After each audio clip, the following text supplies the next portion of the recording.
This time, I'm not the one you can break. The stench of rotting lettuce and yesterday's dreams filled my nostrils as I dug through the dumpster behind Romano's Italian kitchen. My fingers, cracked and raw from the Chicago winter, wrapped around what looked like half a sandwich. Moldy bread, but protein was protein. "Oh my God, is that Michael Thompson?" The voice cut through the December air like a rusty knife. "The guy from those car commercials?" I froze, half buried in garbage, listening to the group of well-dressed 20-somethings stumble past on their way to whatever trendy bar was burning through their parents' money that night. No way, that loser. I heard his wife dumped him for some rich guy. Now look at him. What a pathetic joke. Their laughter echoed off the brick walls of the alley. Nothing like a gourmet meal of moldy bread and public humiliation to start your evening, right? 6 months ago, I was Michael Thompson, the face of Hamilton Luxury Cars television campaign. Drive your dreams, I'd say with that $1 million smile, leaning against a Ferrari I couldn't afford. Now I was Michael Thompson, the guy who fought raccoons for dinner scraps. The transformation hadn't been gradual. One day I was married to Lena, living in our North Shore mansion, planning our 20th anniversary trip to Italy. The next day I was served divorce papers and watching my life explode across social media. Lena had been thorough. She documented every embarrassing moment of our marriage, every private vulnerability I'd shared, and turned it into viral content. Michael never really made it as an actor, she'd told Chicago Magazine. I supported his delusions for years, but eventually, you have to face reality. Some people are just meant to be failures. The interview had gone viral. #Michael Thompson fail became a trending topic. My commercial contracts evaporated overnight. Our mutual friends chose sides. Specifically, they chose the side with money and social status. I pulled myself out of the dumpster, clutching my prize of questionable sandwich meat. The December wind whipped through my torn jacket, a designer piece from better times that now served as my only protection against Chicago's brutal winter. My phone, a cracked piece of technology held together with duct tape, buzzed with another notification. Probably another meme featuring my face photoshopped onto various humiliating scenarios. Lena's new boyfriend, Chad Hamilton, owner of Hamilton Luxury Cars, had made it his personal mission to ensure my public humiliation remained fresh in everyone's minds. The irony wasn't lost on me. I'd been the face of his business, and now he was using my downfall as entertainment. I shuffled toward the underpass where I'd been sleeping for the past month. The cardboard I'd arranged as a mattress was soggy from last night's snow, but it beat the concrete.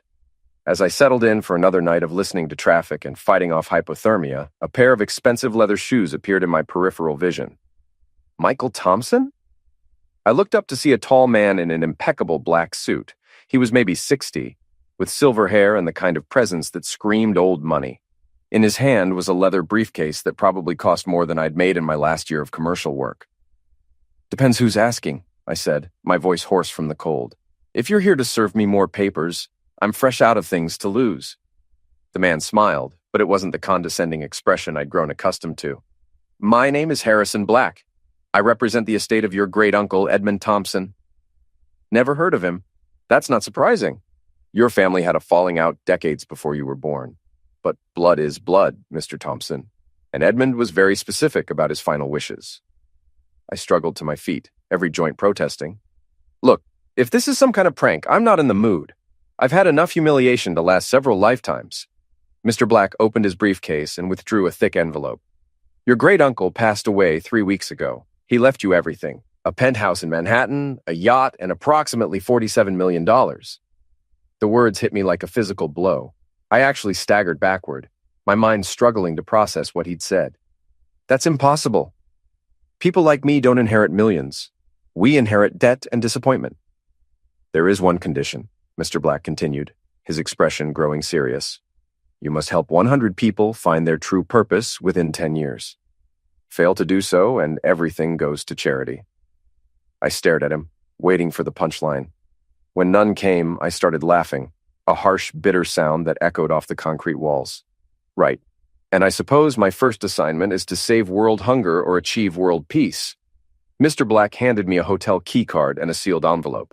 "Your first assignment is in that letter. I've arranged a room for you at the Palmer House. Clean yourself up, Mr. Thompson. Your new life begins tomorrow."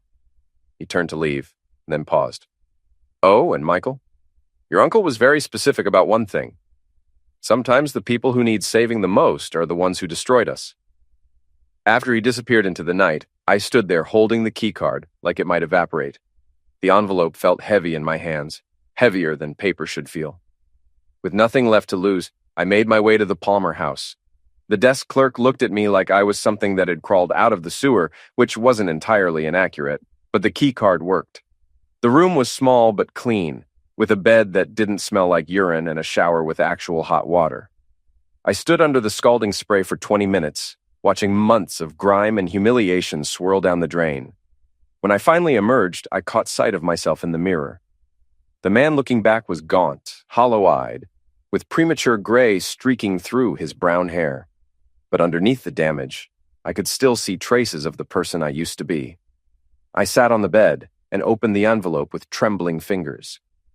Inside was a letter written in elegant handwriting. My dear great-nephew, if you're reading this, then you've hit bottom hard enough to bounce. Good. Soft men don't make for interesting stories, and our family has always been about interesting stories. Your first assignment is to save someone who destroyed you. I know it sounds impossible, but trust me, sometimes the only way to save someone is to destroy everything they've built on lies. The person you need to save is your ex-wife, Lena, your loving uncle, Edmund P.S. The account information is in the safe. The combination is your mother's birthday. I set the letter down with shaking hands. Save Lena? The woman who'd systematically destroyed my life, who was probably at that very moment laughing about my homelessness with her rich boyfriend? But then I thought about $47 million. I thought about the penthouse, the yacht, the power to turn the tables on everyone who'd kicked me when I was down. I opened the room's safe using my mother's birthday, a date Lena had never bothered to remember, and found account information, credit cards, and a thick stack of cash. Real money. Enough to change everything. As I lay in an actual bed for the first time in months, a plan began forming in my mind. If I had to save Lena to claim my inheritance, then I'd save her. I'd save her from her comfortable life, her smug boyfriend, and her delusions of superiority. I'd save her by destroying everything she'd built on the ruins of my life. The first thing I did with my newfound wealth was hire a private investigator. Not some shadowy figure from a noir film, but a retired Chicago police detective named Frank Kowalski, who specialized in what he called social archaeology, digging up the buried truths that people preferred to keep hidden. Your ex-wife's been busy, Frank said, sliding a manila folder across the table of the downtown diner where we'd met. She's not just dating Chad Hamilton. She's been systematically working her way through Chicago's social elite, collecting secrets like baseball cards. I opened the folder and found photographs, financial records, and what appeared to be transcripts of recorded conversations. How did you get all this? People talk, especially rich people. They think their money makes them invisible, but it actually makes them more visible. Your wife's made a lot of enemies in the real estate world. The photographs were particularly interesting. Lena at various charity events, always with different men, always looking like she was collecting information rather than enjoying herself. But the most shocking photo showed her in what appeared to be an intimate conversation with Tina Russo, her supposed best friend and business partner. That was taken last week at the Metropolitan Club, Frank explained.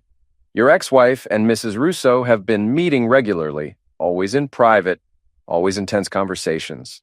My source says they're planning something big. I studied the photo more carefully. Lena and Tina were sitting close together, their body language suggesting a relationship that went far beyond friendship or business partnership. Define something big.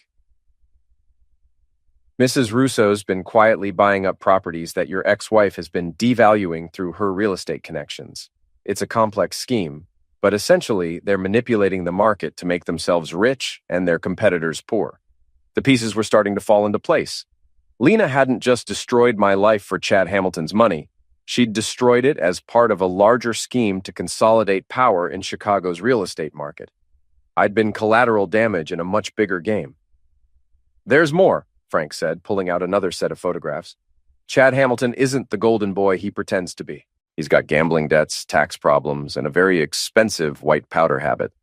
Your ex-wife is basically using him as a front while she and Russo build their empire. I leaned back in my chair, processing the information. The plan that had been forming in my mind suddenly became much more complex and much more satisfying. Frank, I need you to do something for me. I need you to make sure Chad Hamilton knows that his girlfriend is cheating on him with her best friend. You want to break them up? I want to start a war. The next phase of my plan required a more public approach.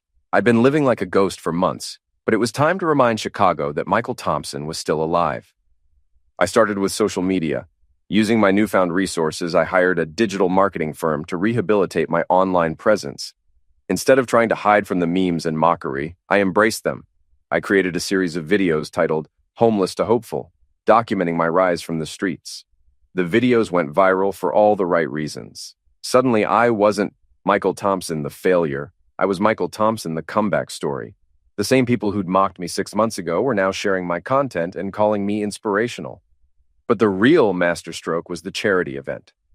I organized a fundraiser for Chicago's homeless population, leveraging my newfound social media presence and my uncle's money to create an event that no one in Chicago's social elite could afford to miss. The venue was the ballroom at the Palmer House, the same hotel where I'd spent my first night after meeting Mr. Black. The guest list was carefully curated. Lena and Chad would be there, of course, along with Tina Russo and all the friends who'd abandoned me during my downfall. But they wouldn't be there as honored guests. They'd be there as entertainment.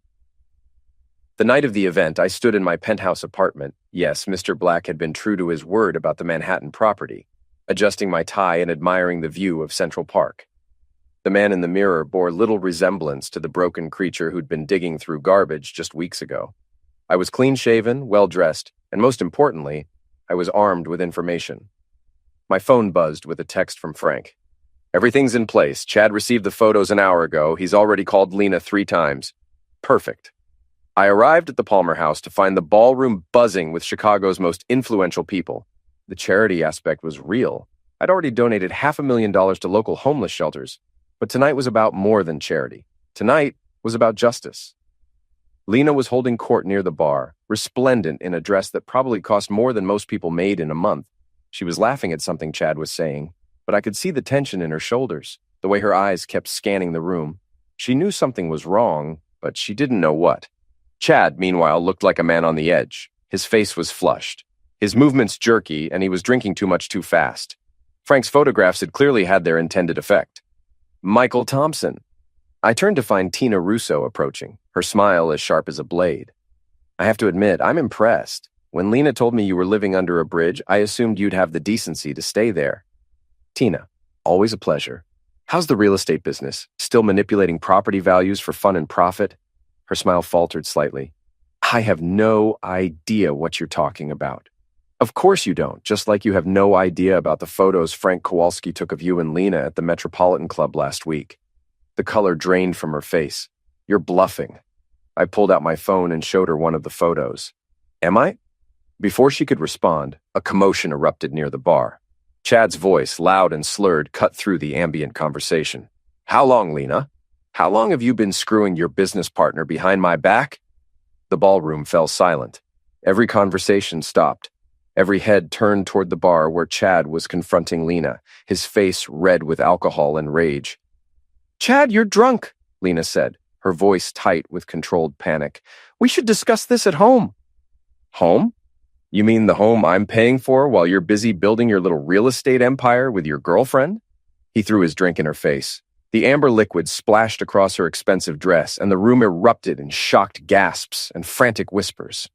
Security moved in quickly, escorting Chad out while Lena stood there dripping with whiskey and humiliation. But I wasn't done yet. I made my way to the small stage where the evening speakers were supposed to address the crowd. The microphone was already live, and the room's attention was focused on the drama that had just unfolded. Ladies and gentlemen, I said, my voice carrying clearly through the sound system. I know you're all a bit shaken by that unfortunate outburst, but I think it's important that we address the elephant in the room. All eyes were on me now, including Lena's. She was trying to clean the whiskey off her dress, but she'd stopped moving when I started speaking. 6 months ago, I was where many of our city's homeless population find themselves, alone, abandoned by friends, and destroyed by people I trusted. Tonight, we're here to raise money for those less fortunate, but I think it's also important that we talk about the different kinds of homelessness. I paused, letting the words sink in. There's the homelessness of not having a roof over your head, but there's also the homelessness of not having integrity, not having loyalty, not having the basic human decency to treat others with respect. Some of you in this room tonight are homeless in ways that no amount of money can fix. Lena was staring at me now, her face pale except for two bright spots of color on her cheeks. But here's the beautiful thing about rock bottom, I continued. It gives you a solid foundation to build on. And sometimes, when you're building your new life, you discover that the people who destroyed your old one were actually doing you a favor. I smiled, and it wasn't a nice smile.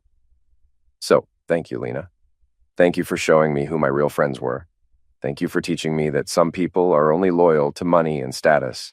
And thank you for proving that sometimes the best thing that can happen to a man is losing everything he thought mattered. The room was dead silent. Lena's mouth was opening and closing like a fish out of water, but no sound was coming out. Now, I said, my voice returning to its normal, cheerful tone, let's raise some money for people who deserve our help. The applause was thunderous. As I stepped down from the stage, I could see Lena pushing through the crowd toward the exit, her face a mask of rage and humiliation. Tina was right behind her, trying to catch up. But the evening's entertainment wasn't over yet. As the crowd began to disperse and the formal program wound down, I made my way to the hotel's parking garage. I'd had Frank position himself there with a camera, and I wanted to catch Lena's reaction when she discovered my final surprise. She was standing next to what used to be Chad's prized Ferrari, the same car I'd featured in dozens of commercials. But now it was decorated with something special, hundreds of photos of Lena and Tina in compromising positions, plastered across every surface of the vehicle. "You son of a witch!" she screamed when she saw me approaching. "You did this!" "Did what? I've been at a charity event all evening, surrounded by witnesses. You ruined everything. Chad's business, my reputation, everything we built." "You built it on lies, Lena. I just help people see the truth." She lunged at me, her manicured nails aimed at my face, but I stepped aside easily. She stumbled, her high heels betraying her on the concrete floor. "This isn't over, Michael. I'll destroy you again, and this time I'll make sure you stay destroyed." "Good luck with that," I said, pulling out my phone. "By the way, this entire conversation is being live-streamed to my social media accounts. Say hello to your fans." The look of horror on her face was worth every moment of humiliation I'd endured over the past 6 months. As she and Tina fled the garage, I stood there admiring my handiwork. The Ferrari looked like a modern art installation titled The Wages of Betrayal. But this was just the beginning. I had $47 million, a growing social media following, and a list of everyone who'd kicked me when I was down. The real fun was just getting started.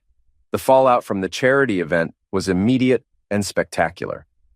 By morning, #LenaGate was trending on social media, complete with photos of the whiskey-soaked confrontation and video clips of my speech. The Chicago Tribune ran a front-page story titled, "From Homeless to Heroic, Michael Thompson's Remarkable Comeback," while the gossip blogs had a field day dissecting Lena and Tina's relationship. Chad Hamilton's luxury car dealership was in freefall. The photos on his Ferrari had been shared thousands of times, and customers were canceling orders faster than his staff could process the paperwork. Within a week, he'd filed for bankruptcy. But I wasn't satisfied yet. According to my uncle's letter, I needed to save Lena, and that meant destroying everything she'd built on lies and manipulation. The charity event had been just the opening salvo. Frank Kowalski met me at a coffee shop in Lincoln Park, his expression grim. "Your ex-wife's been busy since the charity event. She's hired a crisis management firm and a private investigator of her own. She's also been meeting with some very unsavory people." Define unsavory. The kind of people who solve problems with violence instead of lawyers. I felt a chill that had nothing to do with Chicago's weather. She's that desperate? Desperate people do desperate things. I'd watch your back if I were you. That afternoon, I was leaving my downtown office. Yes, I'd rented office space to legitimize my new consulting business, when a black SUV pulled up to the curb. 3 men in expensive suits got out, and their body language screamed professional intimidation. "Mr. Thompson?" The leader was a tall man with scarred knuckles and the kind of smile that never reached his eyes. "We'd like to have a word." "I'm sorry, but I don't have time for whatever you're selling." "We're not selling anything. We're buying. Specifically, we're buying your silence." I looked around the busy street, calculating my options. There were plenty of witnesses, but that might not matter if these men were as professional as they appeared. My silence about what? About Mrs. Thompson and Mrs. Russo's business arrangements? Our employer feels that your recent publicity campaign has been detrimental to their interests. And who exactly is your employer? The man's smile widened. Someone who values privacy above all else. Someone who's willing to pay handsomely for your discretion. He handed me an envelope. Inside was a cashier's check for $5 million. That's just the down payment, he said. There's more where that came from, provided you agree to stop your social media activities and refrain from any further public statements about Mrs. Thompson or Mrs. Russo. I looked at the check, then at the three men, then back at the check.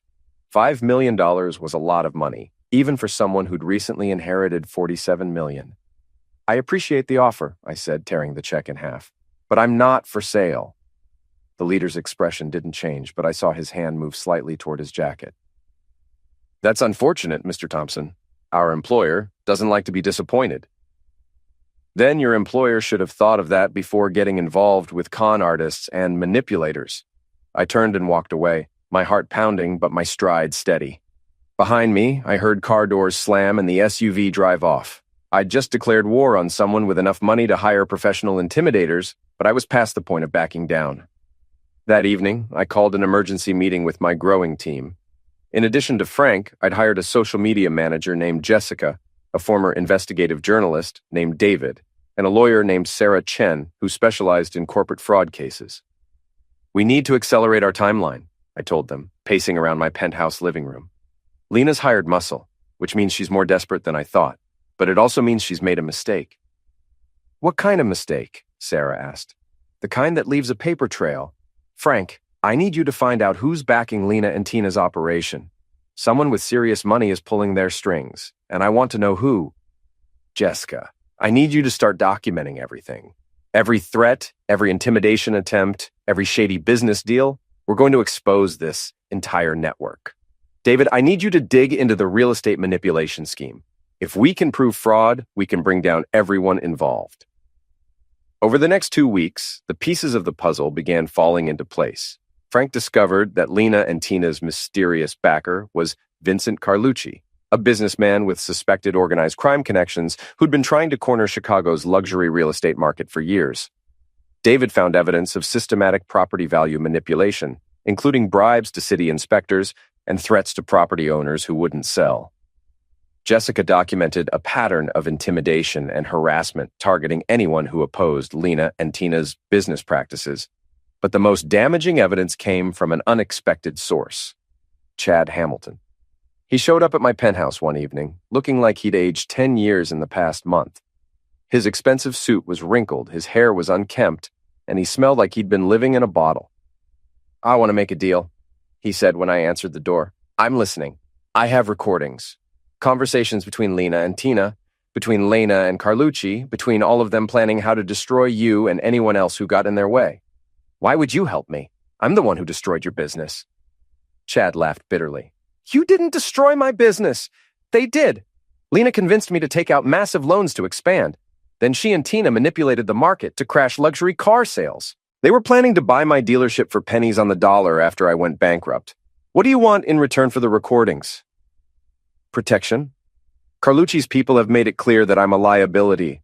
I need to disappear and I need money to do it. I studied his face, looking for signs of deception.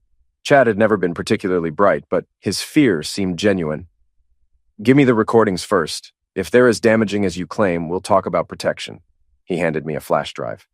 Everything's on there. 3 months of conversations, including Lena bragging about how she destroyed your life just to test her manipulation skills. That night, I sat in my study listening to hours of recorded conversations, Lena's voice, cold and calculating, discussing me like I was an insect she was dissecting. Michael was pathetically easy to destroy, she said in one recording. All I had to do was attack his ego and his sense of masculinity. Men are so predictable. In another conversation, she discussed her plans for Chad. He's useful for now, but once we own his business, he'll have an unfortunate accident. Carlucci's people are very good at making problems disappear. But the most damaging recording was a conversation between Lena and Carlucci himself, discussing their plans to expand their operation to other cities. Chicago is just the beginning, Carlucci's gravelly voice said. Once we perfect the model here, we'll roll it out nationwide. Real estate, construction, city planning, we'll control it all. What about the federal investigators? Lena asked. Let me worry about the feds. You just keep doing what you do best, destroying anyone who gets in our way. I had them. Everything I needed to bring down their entire operation was right there on Chad's flash drive.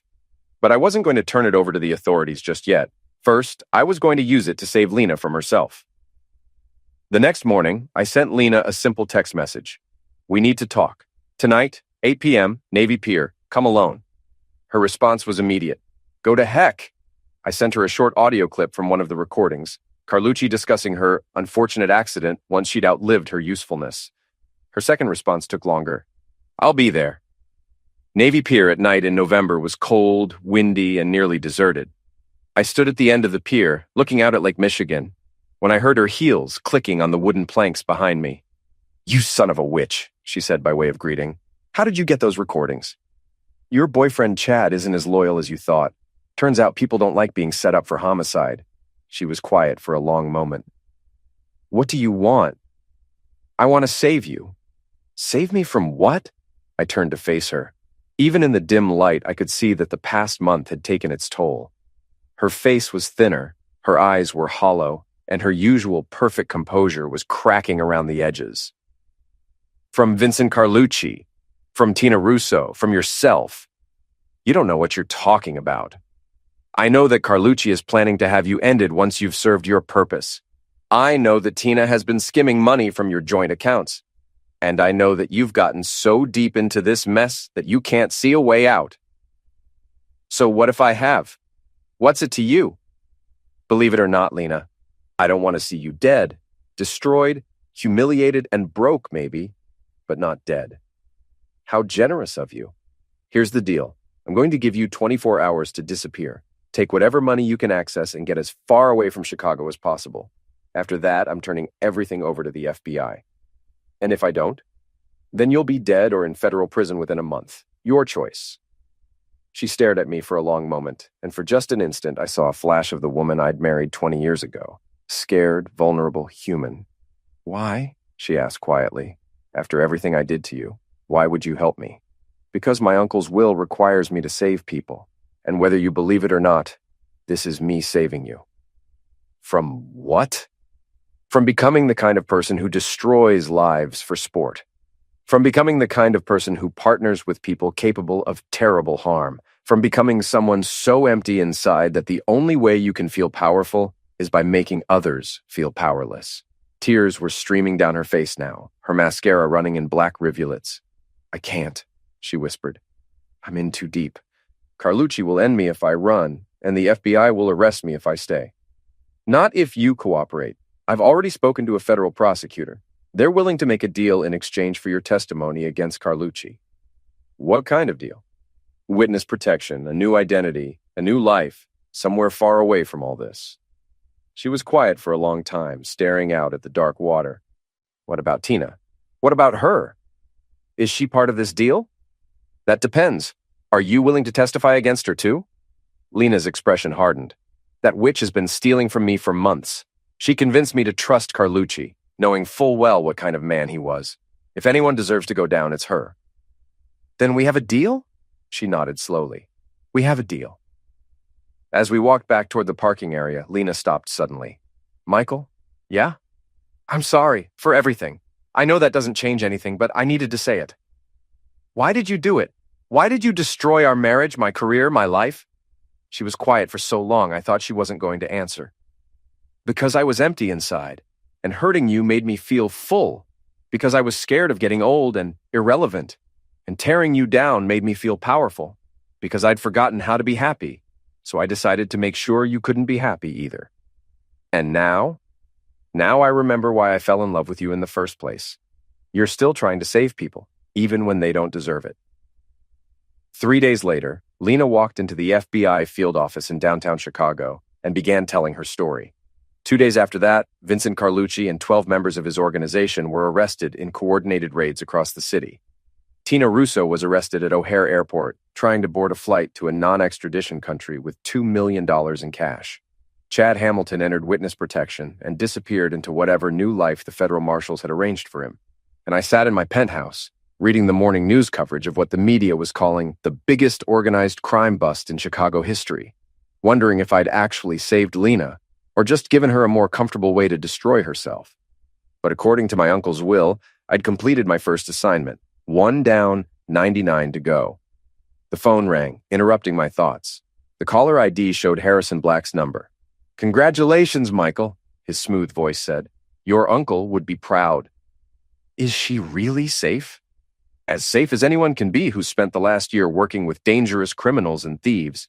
The federal marshals are very good at what they do. And the inheritance? Fully activated. You'll find that all accounts and properties are now accessible. But Michael, yeah? Your next assignment is going to be much harder. How much harder? This time you have to save yourself. The line went dead, leaving me staring out at the Chicago skyline and wondering what the heck that was supposed to mean. The answer to Harrison Black's cryptic comment came 3 weeks later in the form of a lawsuit. Apparently, Vincent Carlucci had friends in expensive suits who weren't happy about their business associate's arrest. They were claiming that I'd interfered with legitimate business operations and demanding $50 million in damages. It's a nuisance suit, my lawyer Sarah Chen explained during our meeting. They can't prove any of their claims, but they can tie up your assets in litigation for years. So what do? We fight. But Michael, there's something else you need to know. The lead attorney on their case is someone you know. She slid a legal document across the table. The signature at the bottom made my blood run cold. Jennifer Morrison, Esquire. Jennifer had been one of my closest friends during my marriage to Lena. She'd been the maid of honor at our wedding, the godmother to our daughter, and one of the first people to abandon me when my life fell apart. She's claiming you used illegal surveillance and harassment to destroy her client's legitimate business operations, Sarah continued. She's also filed a separate suit claiming you defamed her personally on social media. I thought back to my Homeless to Hopeful video series, where I'd mentioned friends who'd abandoned me during my darkest hour. I'd never named Jennifer specifically, but apparently she'd recognized herself in my descriptions. How much is she asking for? $20 million? Plus a public apology and a promise to never mention her in any public forum again. The irony was perfect. In trying to save Lena, I'd created new enemies who were now threatening everything I'd rebuilt. It was like a hydra. Cut off one head, and 2 more appeared.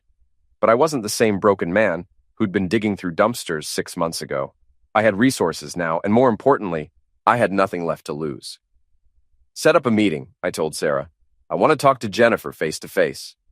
That's not advisable. Anything you say could be used against you in court. Then make sure you're there to witness it.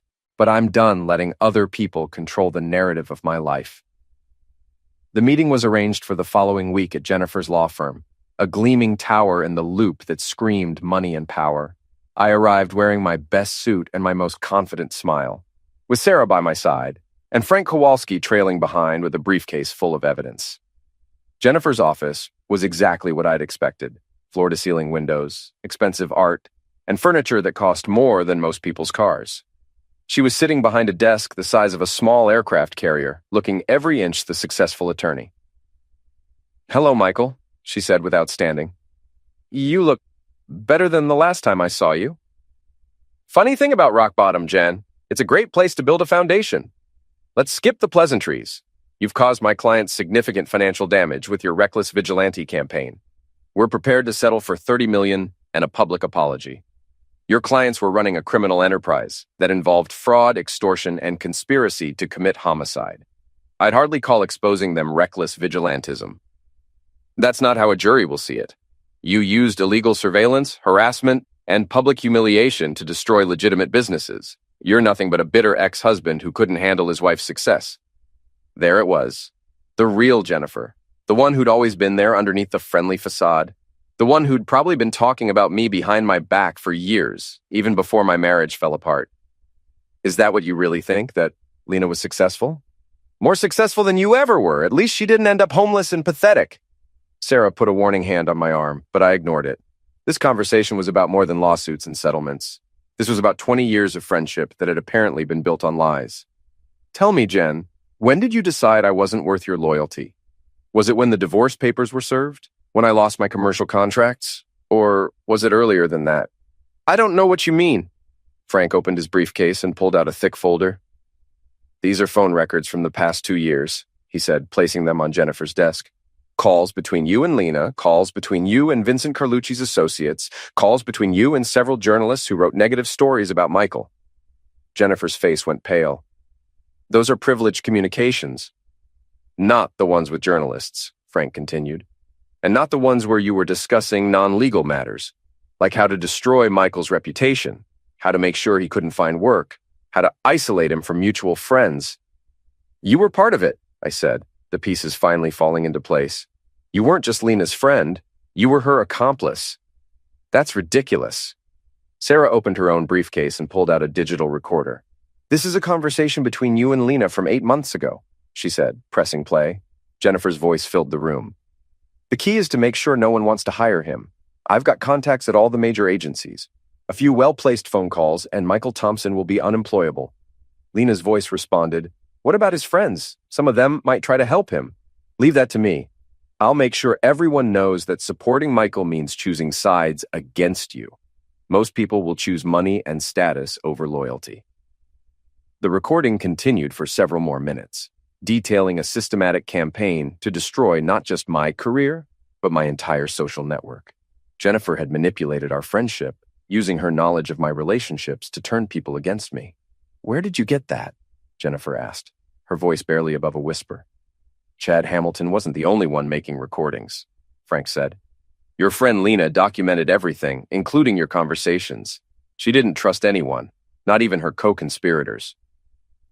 I stood up and walked to the window, looking down at the busy street below. You know what the funny thing is, Jen? I actually thought about you while I was living on the streets. I wondered if I'd been a bad friend, if I'd done something to make you turn against me. I blamed myself for losing your friendship. Michael, but you never were my friend, were you? You were just waiting for the right opportunity to prove you were better than me, more successful, more important, more worthy of respect. I turned back to face her. So here's what's going to happen. You're going to withdraw your lawsuits. You're going to resign from representing Carlucci's associates. And you're going to issue a public statement admitting that you participated in a conspiracy to destroy my reputation. And if I don't, then I'll release all of these recordings to the Illinois State Bar Association, along with evidence that you've been taking money from organized crime figures to file frivolous lawsuits. How long do you think you'll keep your law license? Jennifer looked at the evidence spread across her desk, then at Sarah's confident expression, then at Frank's satisfied smile. She was trapped, and she knew it. You bastard, she said quietly. No, Jen, I'm just someone who finally learned to fight back. 2 hours later, I was sitting in a downtown bar with Sarah and Frank, celebrating another victory. Jennifer had agreed to all our terms, and her withdrawal from the case would effectively end the lawsuits against me. So what's next? Sarah asked. You've taken down your ex-wife, her business partner, her organized crime connections, and your former best friend. Anyone else on your revenge list? It was never about revenge, I said, though even as I spoke the words, I wondered if they were true. It was about saving people from themselves. Did you save them? I thought about Lena in witness protection, starting over with a new identity and hopefully a new perspective on life. I thought about Chad, who'd finally stood up to those who hurt him and chosen to do the right thing. I thought about Jennifer, who'd just learned that betraying friends had consequences. I don't know, but I saved myself, and maybe that's enough. My phone buzzed with a text message from an unknown number. Congratulations on completing your second assignment. Assignment 3 awaits. Check your email. HB. I opened my email to find a message from Harrison Black with a single attachment. A photograph of a young man who looked familiar, though I couldn't place him immediately. The email text was brief. Your next assignment is to save someone who tried to save you. His name is Tommy Rodriguez. You met him under a bridge 6 months ago. He's dying, and he doesn't know it yet. The memory came flooding back. Tommy was the homeless veteran who'd shared his cardboard shelter with me during my first week on the streets. He'd given me half his sandwich and taught me which dumpsters had the best food. He'd been kind to me when kindness was a rare commodity. I have to go, I told Sarah and Frank, standing up abruptly. Where? To save someone who saved me. As I walked out of the bar and into the Chicago night, I realized that Harrison Black had been right. The hardest assignment wasn't saving my enemies. It was learning to save the people who mattered. But first, I had to find Tommy Rodriguez before it was too late. Finding Tommy Rodriguez took 3 days of searching Chicago's underbelly. Frank and I visited every shelter, soup kitchen, and homeless encampment in the city. Finally, a social worker at the Pacific Garden Mission remembered him. Tommy? Yeah, he was here last week, looked terrible, pale, skinny, coughing up blood. We tried to get him to go to the hospital, but he refused. Said he'd rather die with dignity than become a charity case. Where is he now? Probably back under the Wacker Drive Bridge. That's where he always goes when he wants to be left alone. I found him exactly where the social worker had predicted, huddled in a makeshift shelter constructed from shopping carts and tarps. He was barely recognizable. The man who'd shared his sandwich with me 6 months ago was now a skeleton wrapped in dirty clothes. Tommy? He looked up, with eyes that were too bright in his gaunt face. Michael? Jesus, look at you. You clean up nice. Tommy, you need medical attention. You're sick. I'm dying, he said matter-of-factly. Lung cancer. Been coughing up blood for 2 months now. Have you seen a doctor? Can't afford a doctor. Besides, what's the point?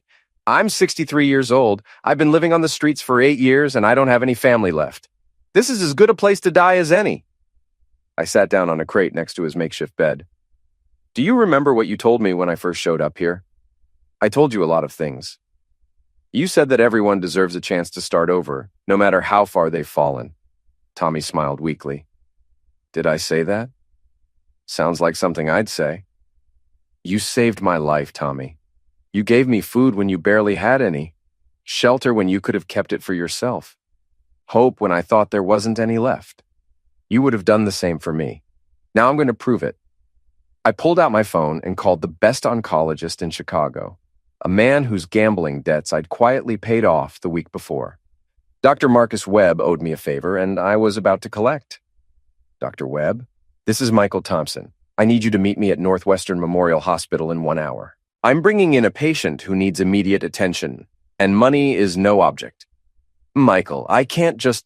Doctor, remember that conversation we had about your gambling problem? The one where I paid off your debts to some very unpleasant people?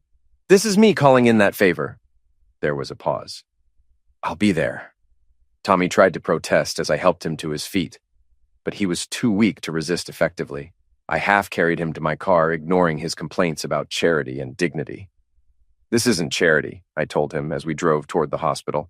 This is friendship. The next 6 hours were a blur of medical tests, consultations, and treatment plans.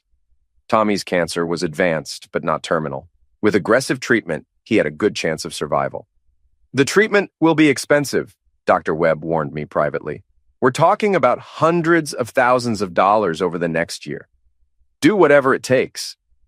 While Tommy was being admitted, I made another phone call. This one to Harrison Black. I found him, I said when he answered. But I don't understand how saving Tommy is supposed to save me. Don't you? Black's voice was amused. Michael, what did you learn from living on the streets? That people will kick you when you're down, but some will also help you up. And what did you learn from your revenge against Lena and her associates? That destroying your enemies doesn't fill the empty places inside you. So what do you think will fill those empty places? I looked through the hospital window at Tommy, who was being examined by a team of doctors and nurses. Despite his protests about charity, he looked relieved to be clean, warm, and cared for, helping people who can't help themselves. Exactly. Your uncle's will wasn't about saving 100 random people, Michael.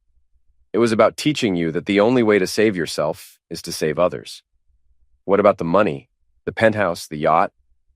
Tools. Means to an end. Your uncle was a wealthy man, but he died alone and bitter because he spent his life accumulating things instead of relationships. He didn't want you to make the same mistake. So the inheritance is yours to keep, regardless of whether you complete the 100 assignments. But you'll only be truly wealthy when you understand that money is just a tool for helping others. I hung up the phone and went back to Tommy's room. He was awake, looking better than he had in months thanks to IV fluids and pain medication. You didn't have to do this, he said. Yes, I did. You saved my life when I had nothing to offer you in return. Now I'm returning the favor. I'm not going to be able to pay you back. I'm not asking you to, but there is something I want from you. What's that? I want you to help me save other people. I've got money now, more than I know what to do with. I want to use it to help people like us. People who've fallen through the cracks, people who've been written off by society. Tommy was quiet for a long moment. You want me to help you give away your money? I want you to help me use it wisely. You know the streets better than anyone. You know who really needs help and who's just looking for a handout. You know which programs work and which ones are just feel-good nonsense for rich people's consciences. And in return, you get the best medical care money can buy, a warm place to live, and the chance to make a real difference in people's lives. Tommy smiled, the first genuine smile I'd seen from him since I'd found him under the bridge. When do we start? Over the next 3 months, Tommy and I built something unprecedented, a foundation that actually worked. Instead of throwing money at existing charities, we created our own programs, staffed by people who'd lived the problems we were trying to solve. We opened a job training center run by formerly homeless people. We created a microloan program for people trying to get back on their feet. We bought a building and converted it into transitional housing with on-site medical and mental health services. But our biggest success was the mentorship program. We paired people who were struggling with people who'd overcome similar challenges. Tommy became our head of operations, using his street credibility and natural leadership skills to build trust with clients who'd been burned by the system too many times. The Chicago media took notice. From homeless to heroic to helpful, read the Tribune headline, Michael Thompson's third act. But the real validation came from the people we were helping. Like Maria Santos, a single mother who'd been living in her car until our housing program gave her a stable place to raise her kids. Like James Wilson, a veteran with PTSD who'd been unemployable until our job training program helped him start his own landscaping business. Like Tommy Rodriguez, who'd gone from dying alone under a bridge to running a foundation that was changing lives across Chicago. 6 months after finding Tommy, I was standing on the stage at the Palmer House, the same hotel where I'd spent my first night after meeting Harrison Black. But this time, I wasn't there for revenge or confrontation. I was there for the foundation's first annual fundraising gala. The ballroom was packed with Chicago's elite, but these weren't the same people who'd mocked me or abandoned me during my downfall. These were people who'd been moved by our work, who wanted to be part of something bigger than themselves. Ladies and gentlemen, I said into the microphone, a year ago I was homeless, friendless, and hopeless. I thought my life was over, that I'd lost everything that mattered.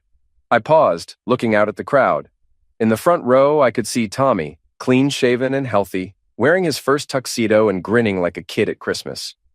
But I learned something during those dark months. I learned that losing everything you think you want is sometimes the only way to find everything you actually need. The crowd was silent, hanging on every word. I needed to learn humility.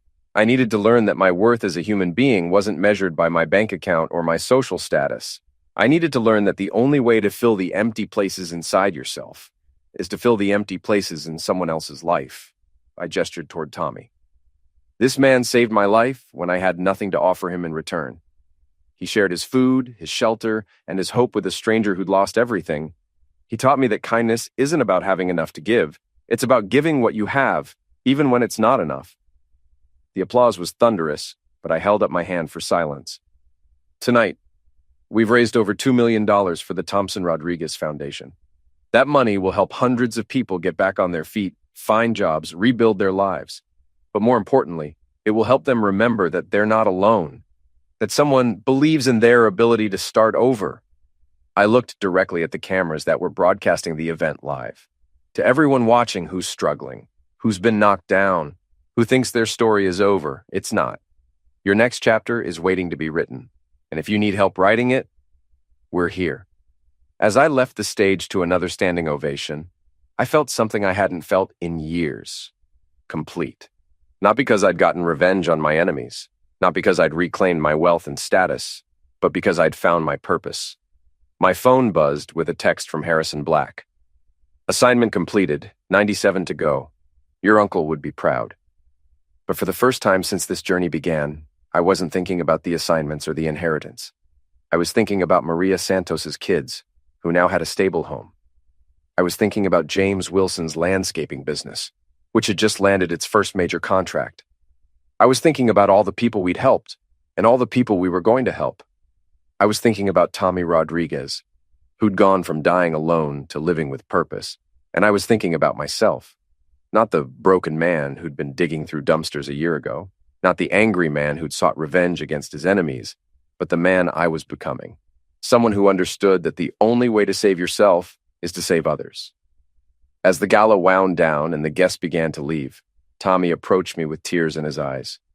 "You know what the best part is?" he said. "What's that?" "Tomorrow, we get to do it all over again." I smiled, putting my arm around the shoulder of the man who'd saved my life by teaching me how to save others. "Yeah," I said, "we do."